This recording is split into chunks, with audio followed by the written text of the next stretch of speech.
Jagat media sosial kembali heboh. Itu karena beredarnya sebuah video memperlihatkan sosok yang diduga seorang waria tengah memberikan ceramah keagamaan. Dalam tayangan, sosok tersebut tampak mengenakan pakaian serba tertutup dan disapa dengan sebutan Nyai Shunya Ruhama Habiballah.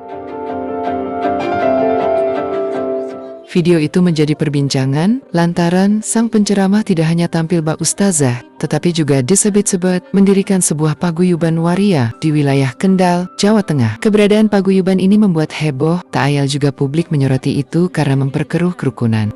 Niki sendoke mawon, mun dikira sampean njaluk dansa mangke. Puter 7 kali yang dibaca ya Rohmanu ya Rohimu ya Rohmanu ya Rohimu 7 kali, puter kiri lagi ya Rohmanu ya Rohimu 7 kali ijeng ditoni.